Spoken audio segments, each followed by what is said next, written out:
विशाला नाम की नगरी में पद्मनाभ नाम का राजा राज करता था।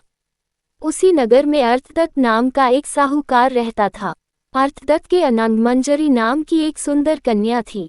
उसका विवाह साहूकार ने एक धनी साहूकार के पुत्र मणिवर्मा के साथ कर दिया। मणिवर्मा पत्नी को बहुत चाहता था, पर पत्नी उसे प्यार नहीं करती थी। एक बार मणिवर्मा कहीं गया। पीछे अनंगमंजरी की राजपुरोहित के लड़के कमलाकर पर निगाह पड़ी तो वह उसे चाहने लगी। पुरोहित का लड़का भी लड़की को चाहने लगा। अनंगमंजरी ने महल के बाग में जाकर चंडी देवी को प्रणाम कर कहा, यदि मुझे इस जन्म में कमलाकर पति के रूप में न मिले तो अगले जन्म में मिले।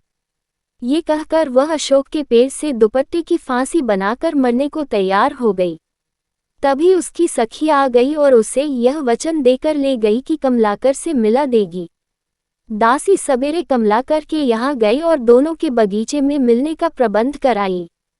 कमलाकर आया और उसने अनंगमंजरी को देखा।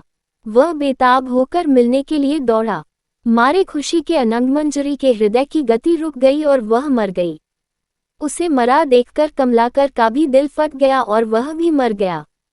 उसी समय मणिवर्मा आ गया और अपनी स्त्री को पराये आदमी के साथ मरा देखकर बड़ा दुखी हुआ। वह स्त्री को इतना चाहता था कि उसका वियोग न सहने से उसके भी प्राण निकल गए। चारों ओर हाहाकार मच गया।